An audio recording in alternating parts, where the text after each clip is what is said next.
முந்தி சென்று பாதுகாத்து வருவீர்.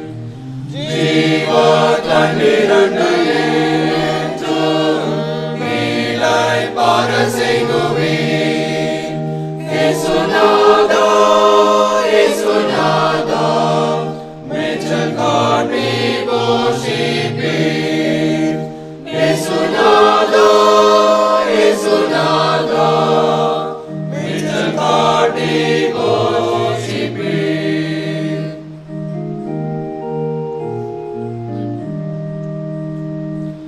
நீதி பாதை தவறாமல் நேசமாய் நடத்துவீர். மோசம் பயமுமில்லாமல் தங்க செய்து தாங்குவீர். இயேசுநாதா இயேசுநாதா ஒரு போதும் கைவிடீர். இயேசுநாதா இயேசுநாதா ஒரு போதும் கைவிடீர்.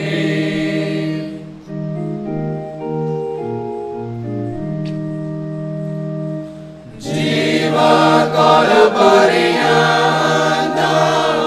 மேய்த்து காத்து வருவீர்.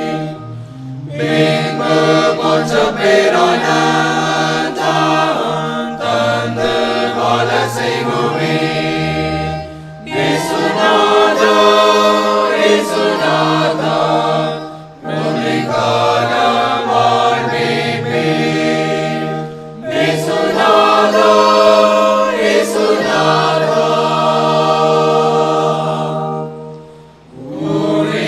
முனிகாலம் வாழ்விப்பீர்.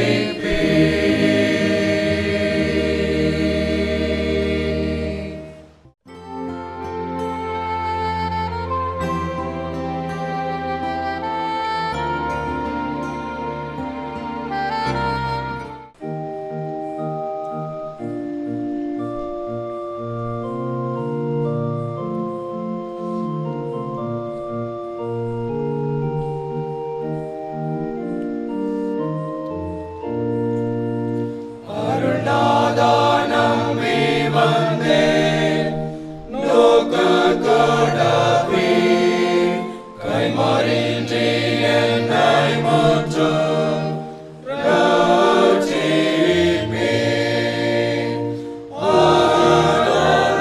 அருள்நாதா நோக்கத்தோடவீர்.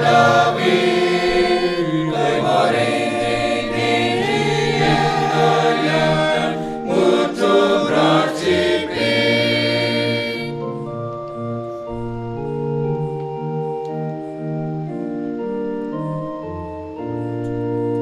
தஞ்சமேலி நம்பி வந்தேன் திருப்பாதத்தில் பாவமன்னி பாருள்வீரே நேரத்தில்.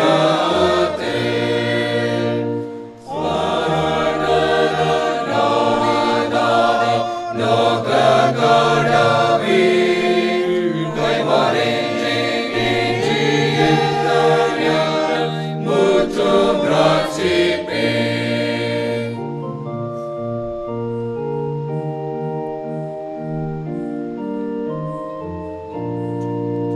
தூய்மை வேண்டி நம்பி வந்தேன் உந்தன் ஆவியால் சுத்தி செய்வீர். மாசில்லாத இரத்தத்தால்.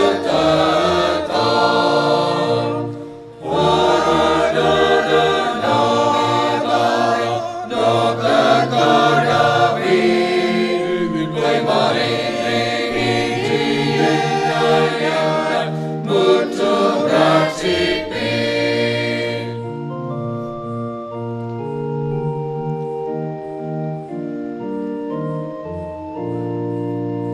இயேசுநாதா நம்பி வந்தேன் தோபரோமதே என்னை என்றும் தாங்கி நின்று காருமே. அருள்நாதா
நானும் சொந்தம் ராஜ்யம் மாட்டில்லாத பாக்கியமும்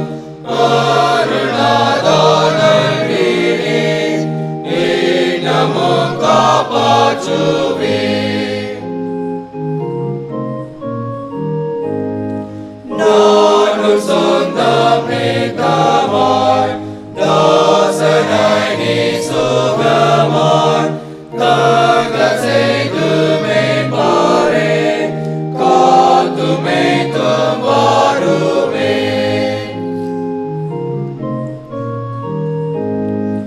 நானும் சொந்தம் தேவாரே வழி காட்டி போஷிப்பே பாவம் நீக்க கழுவும் ஆயுள் மூச்சும் நடத்தும். ஆண்டுடைய பரிசுத்த நாமம் மகிமைப்படுவதாக. உங்கள் ஒவ்வொருவரையும் இயேசு கிறிஸ்துவின் இனிதான நாமத்தினாலே நான் வாழ்த்தி வரவேற்கிறேன். கர்த்தர் உங்களோடு கூட என்னோடு கூட இருந்து செய்கிற எல்லா மகத்தான காரியங்களுக்காக கர்த்தருக்கு ஸ்தோத்திரம் உண்டாவதாக. இந்த மனமகிழ்ச்சி நேரம் என்கிறதான இந்த ப்ரோக்ராம் உங்களுக்கு மிகுந்த ஆசீர்வாதமாக இருக்கும் என்பதில் எந்த சந்தேகமும் இல்லை. ஆசீர்வதிக்கப்படும் பொழுது நீங்கள் மற்றவர்களுக்கும் அதை தெரியப்படுத்துங்கள், மற்றவர்களுக்கும் அதை அனுப்பி தாருங்கள். இந்த ஊழியங்கள் வளர நீங்கள் ஜெபியுங்கள், நாங்களும் ஜெபிக்கிறோம். கர்த்தர் நிச்சயம் எந்த நோக்கத்தோடு இந்த ஊழியம் செய்யப்படுகிறதோ அதை கர்த்தர் ஆசீர்வதிப்பார். இதை பார்த்து கொண்டிருக்கிற உங்கள் ஒவ்வொருவரையும் நிச்சயம் தேவன் நடத்த அவர் வல்லமையுள்ளவர். கர்த்தருடைய பரிசுத்த நாமத்துக்கு மகிமை உண்டாவதாக. இன்றைய நாளிலும் நான் ஒரு வசனத்தை உங்களுக்கு ஆசீர்வாதமாக உங்களுக்கு முன்பதாக கொண்டு வர நான் ஆசைப்படுகிறேன். யோவான் சுவிசேஷம் 16வது அதிகாரம் 20வது வசனம் நம்ம எல்லாருக்கும் பரிச்சயமான ஒரு வசனம். மெய்யாகவே மெய்யாகவே நான் உங்களுக்கு சொல்லுகிறேன், நீங்கள் அழுது புலம்புவீர்கள், உலகமோ சந்தோஷப்படும். நீங்கள் துக்கப்படுவீர்கள், ஆனாலும் உங்கள் துக்கம் சந்தோஷமாக மாறும். கர்த்தருக்கு ஸ்தோத்திரம் உண்டாவதாக. உங்களுடைய துக்கம் சந்தோஷமாய் மாறும். இதை பார்த்து கொண்டிருக்கிற உங்கள் ஒவ்வொருவரையும் பார்த்து ஆவியானவர் திருவுளம் பற்றுகிற வார்த்தை, உன் துக்கம் சந்தோஷமாய் மாறும். கர்த்தருக்கு ஸ்தோத்திரம் உண்டாவதாக. நீங்களும் நானும் ஆராதிக்கிற தேவன் நாம் துக்கத்தில் இருக்க வேண்டும் என்று ஒரு நாளும் அவர் விரும்புவதே கிடையாது. தம்மை நம்புகிறவர்கள், தம்மை அறிந்திருக்கிறவர்கள், தம்மை பின்பற்றுகிறவர்கள், தம்மை ஆராதிக்கிற தம்முடைய பிள்ளைகள் துக்கத்தில் இருப்பதை ஒருபோதும் கர்த்தர் விரும்புவதே கிடையாது. அப்படி இருந்தும் என்னுடைய வாழ்க்கையில துக்கம் வரும் பொழுது அந்த துக்கங்களை எல்லாம் கர்த்தர் சந்தோஷமாய் மாற பண்ணுகிறார். கர்த்தருக்கு ஸ்தோத்திரம் உண்டாவதாக. உலகத்திலே உங்களுக்கு உபத்திரவம் உண்டு என்று வேதம் சொல்லுகிறது. உலகத்தில் உபத்திரவம் உண்டு, ஆனாலும் நீங்கள் திடன் கொள்ளுங்கள், நான் உலகத்தை ஜெயித்தேன். அப்படின்னு என்ன அர்த்தம்? இந்த எந்த உபத்திரவமும் உங்களை ஒன்றும் செய்ய முடியாது. கர்த்தருக்கு ஸ்தோத்திரம் உண்டாவதாக. இந்த மனமகிழ்ச்சி நேரம் என்கிறதான இந்த நிகழ்வை பார்த்து கொண்டிருக்கிற உங்கள் ஒவ்வொருவருடைய வாழ்க்கையிலும் கர்த்தர் அந்த சந்தோஷத்தை நிரந்தரமாக்கி தருவாராக. அந்த களிப்பை ஆண்டவர் நிரந்தரமாக்கி தருவாராக. அந்த மன மகிழ்ச்சியை ஆண்டவர் உங்கள் ஒவ்வொருடைய வாழ்க்கையிலும் நிரந்தரமாக்கி தருவாராக. ஏதோ ஒரு துக்கம் உங்களுடைய வாழ்க்கையில் நடந்த, ஏதோ ஒரு சோகம், கடந்த காலத்தில் நடந்த ஒரு ஸ்தோத்திரம் சம்பவம், இல்லையென்றால் நம்பினவர்களால், உறவுகளால், நண்பர்களால், குடும்பத்தில் இனம் புரியாமல் எந்த சூழ்நிலையில் துக்கத்தோடு ஒருவேளை நீங்கள் அமர்ந்து இதை பார்த்து கொண்டிருப்பீர்களானால் ஆண்டவர் உங்களை பார்த்து சொல்றாரு, உன் துக்கம் சந்தோஷமா மாறும். இருக்கிற இடங்கள்ல கர்த்தரை ஸ்தோத்திரம் பண்ணுங்க, அறிக்கை பண்ணுங்க, கை உயர்த்தி அறிக்கை பண்ணுங்க, என்னுடைய துக்கம் சந்தோஷமாய் மாறும். என் துக்கத்தை கர்த்தர் சந்தோஷமாய் மாற்றுவார். அறிக்கை பண்ணுங்க. ஒரு நிமிஷம். ஹல்லேலூயா, ஆமென், ஆமென். அறிக்கை பண்ணும் போதே அது நடக்கிறது. அறிக்கை பண்ணும் பொழுதே தேவன் அதை செய்கிறார். எல்லா துக்கமும் இயேசுவின் நாமத்தில், இயேசுவின் நாமத்தில், இயேசுவின் நாமத்தில் இப்பொழுதே எல்லா இருதயங்களை விட்டு மறைகிறது, மாறுகிறது. கர்த்தருடைய வல்லமை. ஆண்டவரே அறிக்கை பண்ணுங்க. என்னுடைய துக்கம் எல்லாம் சந்தோஷமாய் மாறும். ஆனாலும் உங்கள் துக்கம் சந்தோஷமாய் மாறும். நம்முடைய தேவன் நம்மை சந்தோஷப்படுத்துகிற கர்த்தர், மன மகிழ்ச்சி ஆக்குகிற கர்த்தர். நம்மை நிறைவாய் செழிப்பாய் நம்மை செழித்தோங்க பண்ணுகிற நம்முடைய நல்ல தேவன். கர்த்தருக்கு ஸ்தோத்திரம் உண்டாவதாக. உலகம் எத்தனை சம்பவங்களை, எத்தனை பிரச்சனைகளை, எத்தனை போராட்டங்களை, எத்தனை சூழ்நிலைகளை மாறி மாறி நம்முடைய வாழ்க்கையில ஸ்தோத்திரம் உலகம் ஆமென் அனுமதித்தாலும் விதைத்தாலும் அவை எல்லாவற்றிலும் இருந்து நம்மை விடுதலையாக்கி ஜெய கம்பீரமாய் நிற்க பண்ணுகிற ஒரு சேனைகளின் கர்த்தர் உங்களோடும் என்னோடும் கூட ஆண்டவர் இருக்கிறார். கர்த்தருக்கு ஸ்தோத்திரம் உண்டாவதாக. 38ஆம் சங்கீதம் 17வது வசனத்துல தாவீது இப்படி சொல்லுகிறான், நான் தடுமாறி விழ ஏதுவாய் இருக்கிறேன், என் துக்கம் எப்பொழுதும் என் முன்பாகவே இருக்கிறது. கர்த்தருக்கு ஸ்தோத்திரம் உண்டாவதாக. சில நேரங்கள்ல நம்ம வாழ்க்கையில வருகிற சில துக்கங்கள், அதிகரிக்கிற சில துக்கங்கள், நம்ம சாப்பிட்டு பார்த்தாலும், வெளியில போய் பார்த்தாலும், மற்றவங்ககிட்ட பேசி பார்த்தாலும், மைண்டை இதெல்லாமோ நம்ம ஸ்தோத்திரம் நம்முடைய சிந்தைகளை நம்ம செலுத்தி பார்த்தாலும் சில துக்கங்கள் அது மறைவதே இல்லை. அது நம்முடைய கண்களுக்கு முன்பதாகவே இருக்கும். சில இழப்புகளாக இருக்கலாம். கர்த்தருக்கு ஸ்தோத்திரம். கடந்த நாட்களில் வந்த சில இழப்புகள் ஆமென் ஸ்தோத்திரம், பொருளாதாரத்திலேயோ இல்லை ஒரு உயிர் இழப்போ, நேசித்தவர்களோ ஆமென் இல்லை சரீர பிரகாரமாக மாறாத சில வியாதி அவைகளினாலோ எப்பேற்பட்ட துக்கமாக இருந்தாலும் அவன் சொல்லுகிறான், என் துக்கம் என் கண்ணு முன்னாடியே இருக்குது அப்படிங்கிறார்.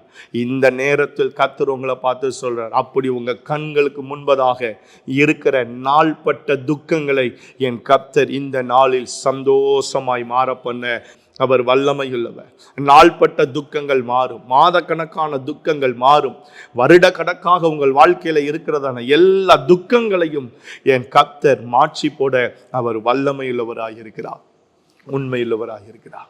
உங்க துக்கம் சந்தோஷமாய் மாறும். 39ஆம் சங்கீதம் 2வது வசனத்தில் வேதம் சொல்லுகிறது, நான் மௌனமாகி ஊமையாய் இருந்தேன், நலமானதையும் பேசாமல் அமர்ந்திருந்தேன், ஆனாலும் என் துக்கம் அதிகரித்தது. கர்த்தருக்கு ஸ்தோத்திரம் உண்டாவதாக. பேசினாதான் துக்கம் வருது அப்படின்னு சொல்லி நான் பேசாம இருந்தேன். ஃபோனை ஆஃப் பண்ணேன், சுவிட்ச் ஆஃப் பண்ணேன். ஸ்தோத்திரம். வாட்ஸ்அப்பில் காண்டாக்டை என்ன செஞ்சேன், நான் எடுத்து விட்டேன். நான் ஃப்ளைட் மோடில் போட்டு விட்டேன். என்னுடைய வாயை நான் என்ன செஞ்சேன், நான் அமைதியாக்கினேன். நான் பேசாமல் அமைதியாக இருந்து பார்த்தேன், அப்படியாவது என் துக்கம் மாறும்னு. இல்லை, என் துக்கம் அதிகரிச்சுக்கிட்டே இருக்குது. நான் என்ன செய்ய? அவனுடைய வேதனையை பார்த்தீங்களா? கர்த்தர் சொல்றாரு, நீ பேசுறையோ பேசாம இருக்கிறியோ, செய்யறியோ செய்யாம இருக்கிறியோ, ஆஃப் பண்றியோ ஆன்ல வச்சிருக்கிறியோ, உன்னுடைய துக்கத்தை சந்தோஷமாய் மாற பண்ண வேண்டிய பொறுப்பு அது என்னுடையது.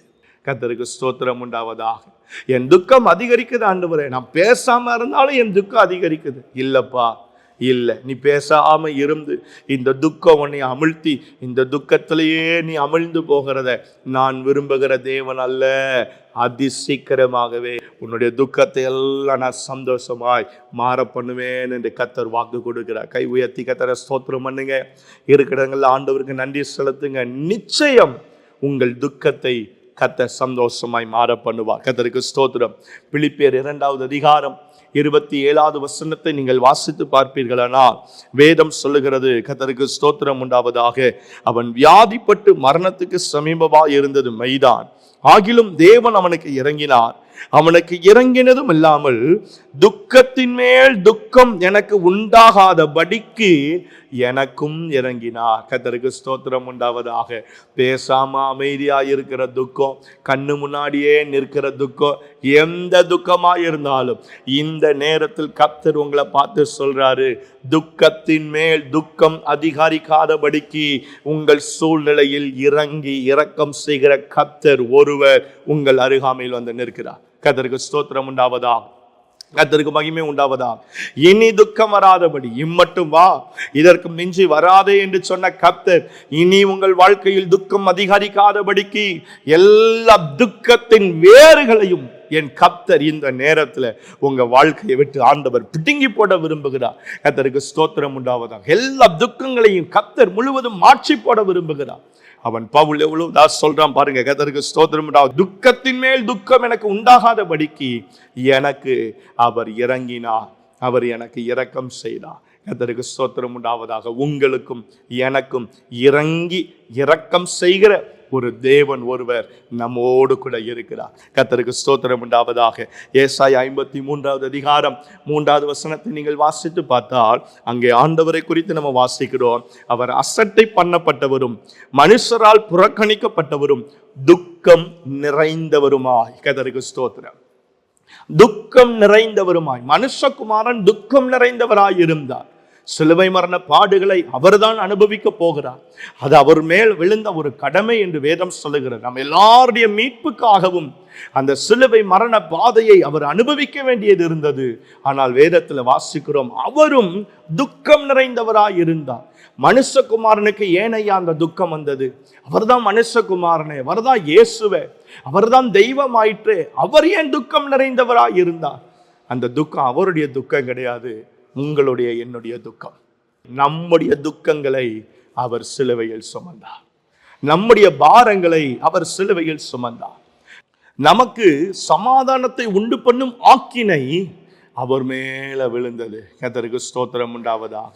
நம்முடைய துக்கத்தை எல்லாம் அவர் எடுத்துக்கொண்டதுனாலதான் ஆண்டவர் சொன்னாரு யோவான் 14வது அதிகாரத்துல, உங்கள் இருதயம் கலங்காது இருப்பதாக. தேவனிடத்தில் விசுவாசமாயிருங்கள், என்னிடத்திலும் விசுவாசமாயிருங்கள், என் சமாதானத்தையே உங்களுக்கு வைத்து போகிறேன்னு சொன்னார். கர்த்தருக்கு ஸ்தோத்திரம் உண்டாவதாக.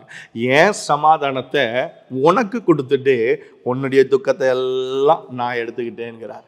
கர்த்தருக்கு ஸ்தோத்திரம் உண்டாவதாக. நான் உங்களை பார்த்து ஊழியக்காரனாக உங்களை ஆசீர்வதித்து சொல்லுகிறேன். இதை நீ பார்த்து கொண்டிருக்கிற யாராய் இருந்தாலும் உங்களை பார்த்து நான் ஆவியில் நிறைந்து சொல்லுகிறேன், இனி நீங்கள் துக்கமாய் இருப்பது இல்லை. கர்த்தருக்கு ஸ்தோத்திரம் உண்டாவதா. உங்கள் எல்லா துக்கத்தையும் கர்த்தர் மாற்றுகிறார். இனி நீங்கள் துக்கமுகமாய் இருப்பது இல்லை. இனி உங்க வாழ்க்கையில ஒரு துக்கம் வருவது இல்லை. இனி உங்க வாழ்க்கையில எந்த விதமான துக்கமும் வராமல் கர்த்தர் உங்களை பாதுகாக்க வல்லமையுள்ளவராக இருக்கிறார். கர்த்தருக்கு ஸ்தோத்திரம் உண்டாவதாக. அநேக காரியங்களை பேச முடியும், அநேக வெளிப்பாடுகளை சொல்ல முடியும், ஆனால் நேரம் குறுகி இருக்கிறது. 3 பேரை உங்கள் முன்பதாக நான் கொண்டு வருகிறேன். முதலாவது யோபு பக்தன். கர்த்தருக்கு ஸ்தோத்திரம் உண்டாவதாக. அவன் ஒரு நீதிமான். யோபு 1வது அதிகாரத்தில் வாசித்து பார்த்தால் அவன் நீதிமான், சன்மார்க்கன், தேவனுக்கு பயப்படுகிறவன், பொல்லாப்புக்கு விலகுகிறவனாய் இருந்தான். ஆனால் அவனுடைய வாழ்க்கையில யாரும் எதிர்பாராத, யோபு கூட சற்றும் யோசித்திராத ஒரு பெரிய துக்கம் யோபுவினுடைய வாழ்க்கையில வந்தது.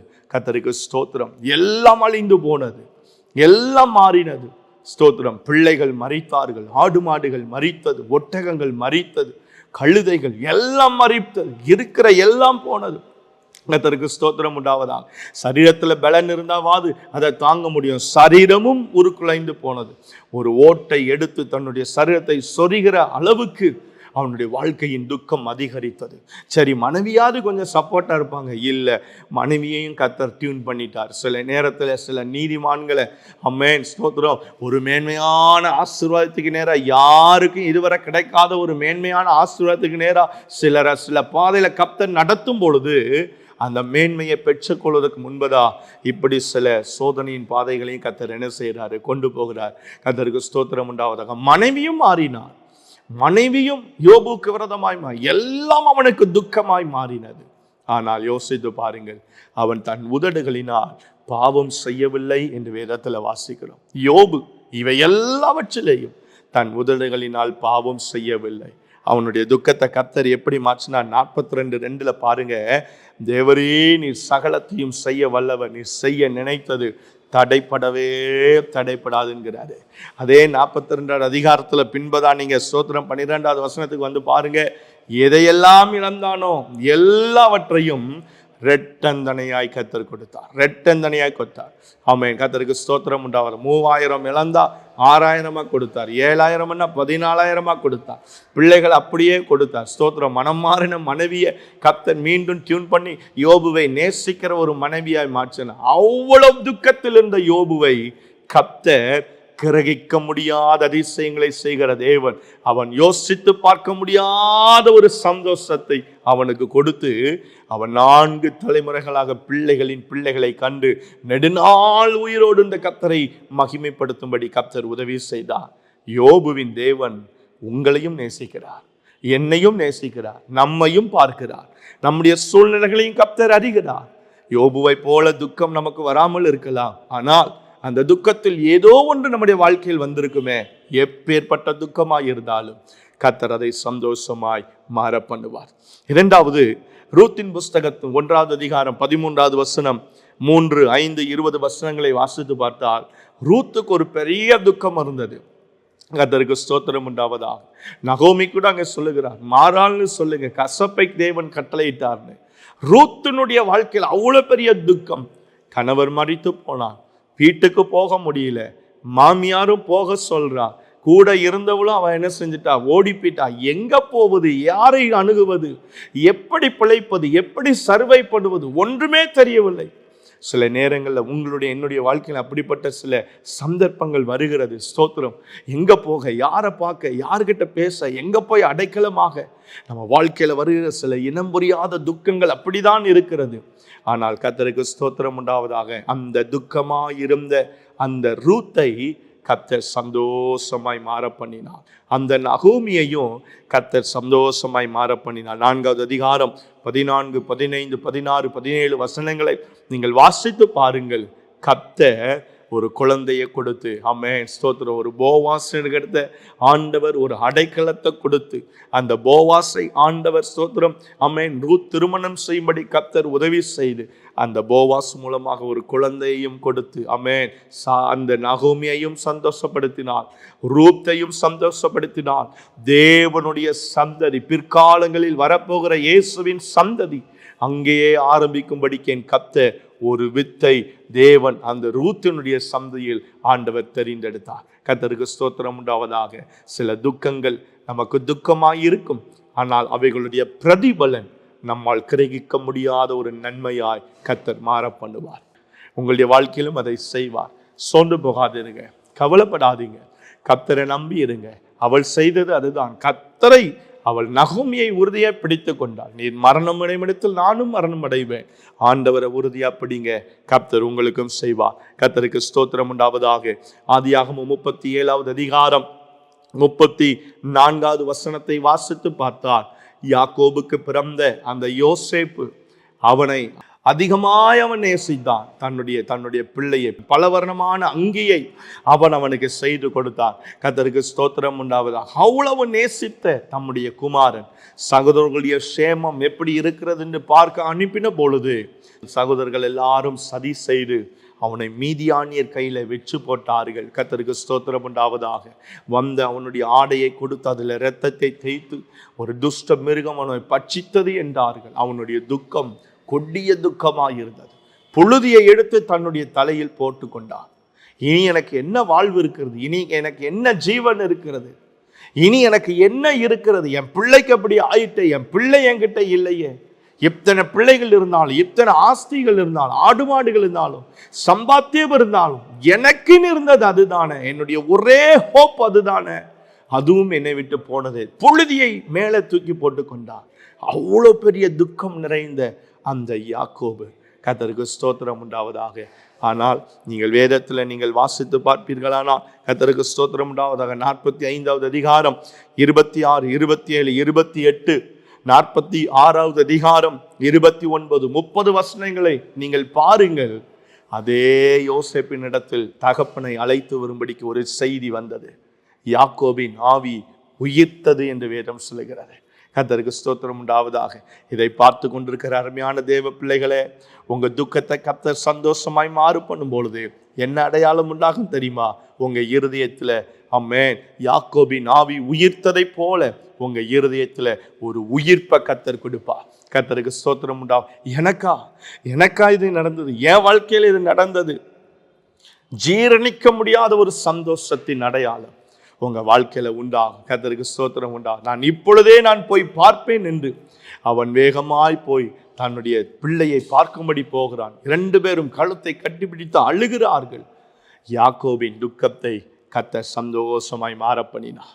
யோபுவின் துக்கம் மாறுமானார், ரூத்தின் துக்கம் மாறுமானார், யோசேப்பினுடைய துக்கம் மாறுமானார், உங்களுடைய துக்கத்தையும் சந்தோஷமாய் மாற பண்ண என் கர்த்தர் அவர் உண்மையுள்ளவராய் இருக்கிறார். கர்த்தரை மாத்திரம் விசுவாசித்து நடங்கள். கர்த்தரை உறுதியாய் பிடித்துக் கொள்ளுங்கள். தேவனுடைய சமூகத்தில் நேரம் செலவிடுங்கள். கர்த்தருடைய பாதத்தை மாத்திரம் உறுதியாய் நீங்கள் பிடித்து தேவனை மாத்திரம் நீங்கள் நெருங்கி சேவியுங்கள். உங்கள் எல்லா துக்கத்தையும் கர்த்தர் சந்தோஷமாய் மாற பண்ணுவார். நீங்க சந்தோஷமா இருப்பீங்க, சாட்சி சொல்லுவீங்க. கர்த்தர் உங்களை அப்படி மாற்றுவார். உங்களுக்காக நான் ஜெபிக்கிறேன். எங்கள் சர்வ வல்லமையுள்ள தெய்வமே, பரலோக பிதாவே, உம்மை நன்றியோடு நாங்கள் ஸ்தோத்திரிக்கிறோம். இந்த வார்த்தைக்காக உமக்கு ஸ்தோத்திரம். ஆண்டவரே, எங்களுடைய துக்கங்களை எல்லாம் நீர் சுமந்து கொண்டு உம்முடைய சமாதானத்தை நீர் எங்களுக்கு தந்ததற்காக ஸ்தோத்திரம். அதை நினைத்து தியானிக்கிற இந்த நாட்களில் இதை பார்த்து கொண்டிருக்கிற ஒவ்வொருடைய வாழ்க்கையிலும் இருக்கிற எல்லா துக்கங்களையும் கர்த்தர் சந்தோஷமாய் மாற பண்ணுவீராக. யோபுவின் துக்கத்தை மாற்றினவர், நகோமியின் துக்கத்தை மாற்றினவர், யோசேப்பின் துக்கத்தை மாற்றினவர். இதை பார்க்கிற ஒவ்வொருடைய துக்கங்களையும் கர்த்தர் சந்தோஷமாய் நீர் மாற பண்ணும்படியா நாங்கள் ஜெபிக்கிறோம். களிப்பாய் நீர் மாற்றும். உம்முடைய நாமம் மகிமைப்படட்டும், சாட்சியுள்ளவர்களாய் நிறுத்தும். இயேசுவின் அற்புதமான நாமத்தில் வேண்டி ஜெபிக்கிறோம் எங்கள் நல்ல பிதாவே. ஆமென், ஆமென், ஆமென். கர்த்தர் உங்கள் எல்லாரையும் ஆசீர்வதிப்பாராக. ஆமென், ஆமென்.